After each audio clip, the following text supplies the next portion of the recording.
Nuestro compañero Guido Policena. Guido, ¿qué tal? ¿Cómo te va? Bienvenido. Buenas noches. ¿Qué tal? Buenas noches. Bienvenidos de nuevo. Lo extrañaba a ustedes. A usted, Miguel, Sí, y a usted, Claudia, Adriana, Esther, Liliana, Natalí, Aguirre. claro, exactamente. Claro, decir, ahora ¿no? es Sepúlveda también por las No, dudas. no le, Vamos a sumar no uno le más. puso, yo no es que quiera tirar Sí. nafta al fuego, pero no le puso tanta emoción Claudia como le puse yo a su presentación. Exacto. ¿Pero por qué? Sí, eso es cierto. En eso Yo dije extraño a que él es un Liliana. estudiado. Él es un estudiado en el tema, Bueno. por supuesto. Bien, vamos a hablar, Sí, sí.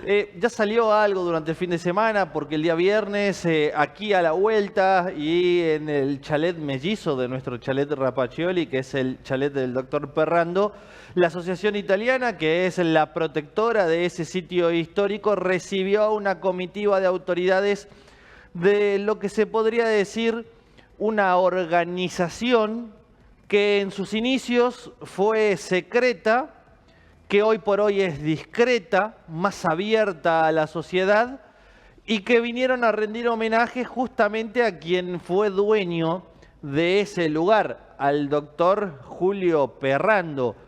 Yo me desayuné, yo no sabía que el doctor Perrando había formado parte de esta organización por aquellos años, también todavía secreta, que es la masonería, las organizaciones masonas, las logias de masones, que está muy arraigada a nuestra historia y ya le voy a contar por qué, pero que el doctor Julio Perrando, en su condición de médico, de filantrópico, de libre pensador, formó parte y a partir de allí tomó decisiones que después repercutieron mucho en la sociedad de resistencia. No solo fue doctor, también fue intendente, también tuvo una posición muy importante en la sociedad de resistencia por aquellos años.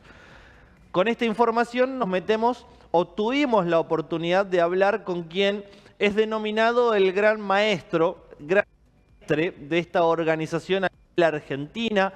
Esta es una organización mundial que tiene más de 300 años. No se sabe a ciencia cierta cuál es realmente su origen, pero que repercutió tanto en Europa como también aquí en las Américas, pero que no tiene un líder mundial, sino que cada país, y lo vamos a escuchar ahora, es como que tiene su propio líder. En la Argentina, ese líder, el gran maestre Pablo Lázaro, quien estuvo el día viernes, quien habló con nosotros y que de alguna manera nos explicó que esta asociación en la actualidad, tiene como objetivo abrirse más, tener una mayor participación social, ya que es una organización filantrópica, filosófica y progresista, busca permanentemente el porqué de las cosas, cuestiona y sobre todas las cosas iguala a todos aquellos que forman parte, independientemente de su ideología política, de la religión y de los pensamientos, justamente para integrar algunas de estas organizaciones. La Gran Logia Argentina de Libres Pensadores y Aceptados es la Gran Logia Argentina, pero en cada región, en cada provincia también hay logias que se integran a esta gran logia, ¿sí? Y para formar parte de ellas, lo primero que uno tiene que ser es tolerante, debe ser capaz de poder sentarse al lado de alguien que quizás esté en las antípodas de tus pensamientos políticos o religiosos. Es como que en la misma mesa esté sentado un judío, un católico y un musulmán, o un radical, un liberal y un peronista, y no discutan desde sus diferencias, sino que más bien a través de las diferencias encuentren puntos en común. Esto es el objetivo de hoy de la masonería, de los masones, pero yendo hacia atrás, cuando eran secretos, eran porque además perseguían objetivos que dieran cambios en la sociedad, cambios históricos.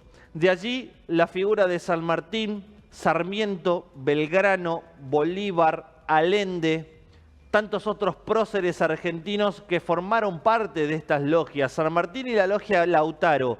La logia Lautaro, creada en España y con el objetivo, a través de lo que había sucedido en la Revolución Francesa, de venir a las Américas y liberar el suelo americano. De allí la revolución que lideró el general don José de San Martín, que por cierto el día domingo se cumplió un nuevo aniversario de su natalicio en Yapeyú.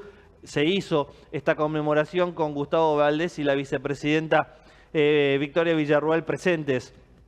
Pero que en esas épocas esas logias buscaban grandes cambios sociales y San Martín, aunque no hay una evidencia empírica de que haya formado parte de la masonería, sí formaba parte de la logia Lautaro, quien es la que craneó la liberación argentina. Por eso San Martín desoyó tanto a el poder central del Río de la Plata en aquellos años y no le importó lo que sucedía entre militares y entre políticas propias del Río de la Plata, sino que decidió pasar a Chile, de allí a Perú, y ser también partícipe ideológico de la revolución de Bolívar, tanto en Bolivia misma como en Venezuela. Todo esto tiene que ver con la masonería, pero mejor los escuchamos al gran maestre masón Pablo Lázaro, que es quien habló con nosotros el día viernes y que en esta primera parte explica qué es ser un masón y un poco de la historia detrás de esta organización. ¿Cómo se le explica a la gente lo que es la Gran Logia Argentina de Libres Pensadores y Aceptados Masones? La masonería en general es una federación de libres pensadores, ¿no? Un grupo de personas que piensan absolutamente distinto, pero que entienden que todos vivimos en el mismo lugar y que tratamos de hacer una sociedad mejor. Para eso buscamos acuerdos y como institución enseñamos a través de símbolos. Lo fantástico del símbolo es que genera libre pensamiento, porque para cada uno de nosotros tiene una interpretación diferente. Pero a su vez es un punto de encuentro, porque discusiones que han separado a la humanidad durante milenios, como qué Dios es mejor que otro, esa discusión en la masonería no se da. Porque, por ejemplo, siguiendo con el ejemplo de los símbolos, nosotros hablamos de gran arquitecto del universo, que para el creyente será Dios, para el ateo será el progreso, para el panteísta será la tierra, no importa. Nosotros buscamos que sea un punto de encuentro, dejando a la libre interpretación individual su implementación o su ideología, ¿no es cierto? La masonería tiene una unidad mínima de trabajo que se llama logia, que es el grupo de masones. La federación de logias que hay a lo largo y ancho de un territorio es lo que conforma una gran logia, de la cual soy su presidente. Digamos, al igual que en los países, hay, son potencias por cada país. No hay un gran maestre del mundo, por así llamarlo. Hay un gran maestre de Argentina, uno de Chile, otro de Uruguay, otro de Alemania. Al igual que en las naciones, tenemos foros de confluencia, ¿no? Así como está la OEA para los países, está la Confederación Masónica Interamericana para las masonerías, así como está la ONU, está la Conferencia Mundial de Grandes Logias, pero al igual que esos, son foros de confluencia donde no son vinculantes las decisiones, es decir, cada país es soberano. En el caso de Argentina, nuestra asamblea nos eligió por 4 años para conducir los destinos de la institución. Alem, Mitre, Sarmiento fueron gran maestre de esta gran logia argentina. Usted personalmente, ¿cómo lleva esa responsabilidad, ¿no? Con tanta historia detrás de esta organización, primero secreta, hoy quizás más discreta, pero más abierta también a la sociedad? Bueno, es una enorme responsabilidad, como bien preguntaba, porque no solo el peso de la historia, hay veces el mismo mobiliario que usaron estas personas. Uno sabe que en mi escritorio estuvieron sentados realmente Leandro Alem, Mitre, Sarmiento, Agustín Álvarez y otros tantos grandes maestres, y que cada pedacito de las casas masónicas son una historia en sí misma. Entonces uno se compenetra con esa historia y se siente parte, es un eslabón de un interminable que es lo que llamamos la masonería, ¿no? De los que estuvieron, los que estamos y los que estarán. Pero en ese sentido, como bien decíamos antes, la masonería enseña a través del símbolo y es lo que permite que hombres de cada uno de los tiempos que la conformamos seamos personas ayornadas al tiempo. Es decir, si bien es una institución que tiene más de 350 años en el mundo y que en Argentina tiene 166 años de actividad ininterrumpida, hoy nosotros estamos trabajando en temas de inteligencia artificial, de ciencia, de tecnología.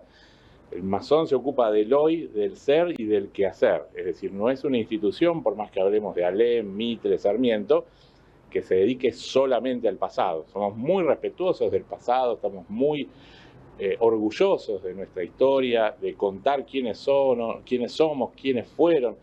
pero sobre todo nos interesa contar hacia dónde va y qué estamos haciendo los masones. Desde su lugar de gran maestre, ¿cuáles son los principales objetivos que tiene durante estos 4 años en los cuales ocupa ese lugar? Bueno, estamos en un plan de puesta en valor comunicacional de nuestra institución, por eso hablamos con los medios, abrimos nuestras puertas, participamos de eventos como el presente, donde damos conferencias públicas, pero también Noche de los Museos de las distintas ciudades de nuestro país. Y por otro lado, contar qué estamos haciendo, hacia dónde vamos. Tenemos un observatorio de la ciudadanía donde elevamos distintas propuestas a legisladores de todos los partidos políticos. Hemos elevado proyectos de ley, como la Ley de Educación Ambiental que se aprobó hace 2 años en el Congreso de la Nación.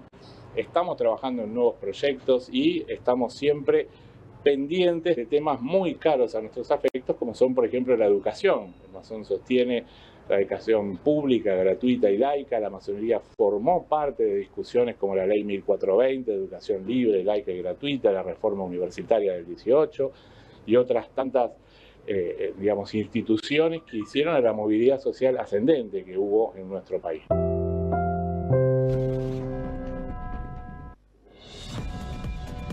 Bien, no viven del pasado, son respetuosos, lo escuchábamos recién al gran maestre Pablo Lázaro, que por cierto es ingeniero en sistemas, y quienes forman parte de esta logia no viven de estas logias, no es que ganan plata, de hecho para formar parte hay que iniciarse, pero también hay que de alguna manera pagar una especie de cuota societaria, lo digo así como para que se entienda.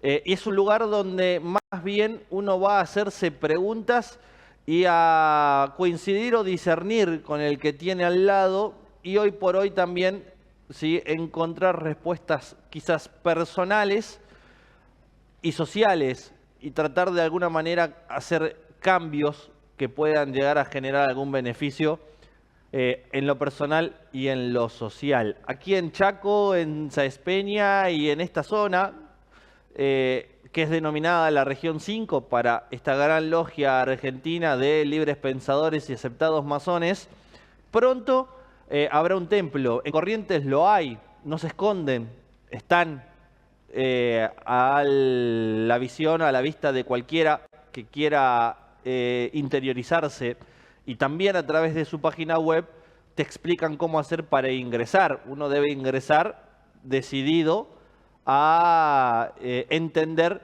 que allí no se ganará estatus, no se ganará poder, no se ganará un renombre, simplemente es un lugar donde uno podrá crecer desde lo intelectual, desde lo ideológico, podrá poner sobre la mesa aquello que cree que es verdad, aquello que cree que no es verdad y de alguna manera con sus pares poder llegar a algunas respuestas. Por eso no es de índole religiosa, no es de índole política, pero tiene una relación. Fueron excomulgados por la Iglesia. Lo explica mejor en este sentido Pablo Lázaro con la siguiente parte de esta nota, pero que además, atención, le pregunté sobre la actualidad argentina y preste mucha atención a lo que respondió respecto a cómo somos los argentinos y más o menos de eso se trata ser masón hoy por hoy.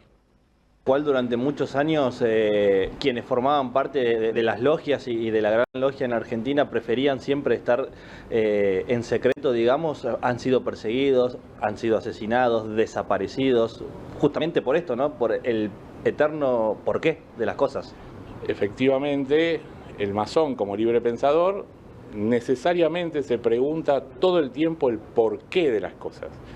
Y en épocas de dictadura, y nosotros establecimos como con una década bisagra, la década del 30, en el país donde comienzan las distintas dictaduras o los totalitarismos en general, a ningún gobierno totalitario le gusta la idea de una asociación, sea de izquierda o de derecha, que esté preguntando por qué, y que cuestione absolutamente todo. Entonces, en el mundo, no solo en el país, ha sido perseguida la masonería, justamente por eso, y fue excomulgada en su momento por la Iglesia Católica Apostólica Romana, pero cuando uno... hubo papas masones como Juan XXIII, por ejemplo, pero cuando uno analiza los motivos de excomunión, por ejemplo la bula papal Irreminenti, uno rápidamente advierte que son motivos políticos, no son cuestiones de fe. Por ejemplo, esa bula papal dice que el masón pone en pie de igualdad a todas las religiones. Sí, es lo que hoy la Iglesia llama ecumenismo, ¿no? En esa época se consideraba la única religión verdadera. En esa misma bula papal dice que la masonería practica el relativismo moral, justamente por esto de que el símbolo cada uno lo interpreta como mejor le sirva, pero nosotros lo vemos bien diferente, entendemos que es un punto de encuentro, no de división. Con lo cual son cuestiones netamente relacionadas con la política ideológica, porque sí, la masonería en algún momento de su historia, y ahí también tiene que ver con persecuciones, fue anticlerical, no antirreligiosa. Es decir, hay muchos religiosos masones practicantes, pero anticlerical significa que ha estado enfrentada al cuerpo político de la Iglesia. Cuando la Iglesia intenta imponer leyes, intenta trabajar en la cosa pública, bueno, los masones que defendemos el laicismo hacemos oír nuestra voz, ¿no? En la última pregunta, y le agradezco estos minutos, y es menester hacerles esta pregunta sobre la actualidad política, social argentina, cuál es la visión, que en la Argentina en la actualidad que estamos viviendo se habla mucho de grietas. ¿Cuál es la opinión de las grandes logias sobre esto? Bueno, nosotros entendemos que esta es una grieta más, o la mal llamada grieta, porque decimos medio en chiste, pero bastante en serio, que los argentinos somos campeones mundiales en dividirnos por dos, ¿no? Desde realistas y patriotas, azules y colorados, personalistas y antipersonalistas, unitarios y federales. Esta es una grieta más de las tantas que hubo. Nosotros entendemos que nuestro verdadero adversario es el fanático, ¿no? O sea, el que no admite otro que piense distinto. Por supuesto que vamos a tener diferencias y nos sentamos a hablar. Seguramente ustedes pensarán una cosa, yo otra, ustedes mismos de otra cuestión, mismo de cuestiones hasta técnicas, políticas, sociales. Pero el truco se trata de llegar a trabajar en lo que estamos de acuerdo, dejando de lado las diferencias, y que luego esas diferencias uno empieza a trabajarlas, a acercar posiciones. Con el fanático eso no se puede hacer, porque es el que entiende que tiene la verdad revelada y todo lo que diga el otro sector está mal, no importa. Ese es nuestro verdadero adversario, que va más allá de la llamada grieta, porque hay muchísima gente, hay un trazo grueso muy importante de gente que está cansada de hablar a los gritos, que piensa diferente, que tiene su ideología, pero quiere sentarse a hablar con alguien. Y es por eso, sumado a la puesta en valor comunicacional, que en los últimos 10 años hemos quintuplicado nuestra membresía. Porque hay mucha gente que quiere acercarse y seguir debatiendo, y con la crisis de los partidos políticos, de los clubes, de todo, ¿no? La masonería ocupa ese lugar que antiguamente también ocupaban otras asociaciones civiles. Entonces, el futuro es muy promisorio en ese sentido, porque somos un lugar del libre pensamiento, donde mientras se respeten las ideas ajenas, todas las ideologías son bienvenidas.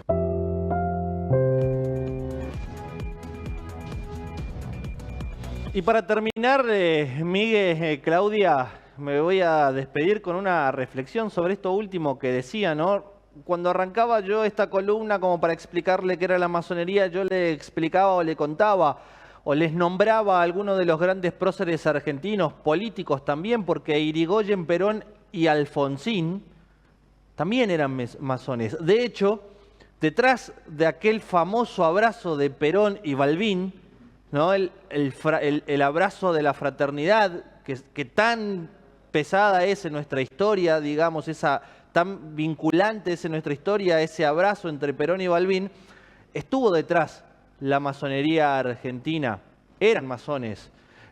Hace poco esta misma gran logia argentina informó que tenía los documentos para mostrar que también Alfonsín, el padre de la democracia, era masón en ciertos puntos. Lo que sí está muy claro que en la actualidad los políticos argentinos de masonería no tienen nada, ¿no? Porque en vez de ir hacia la fraternidad, a unir las polaridades ideológicas, lo único que hacen es alimentar estas grietas y justamente transformar a la gran mayoría de las masas en fanáticos. Y el fanático es aquel que no acepta la verdad del otro.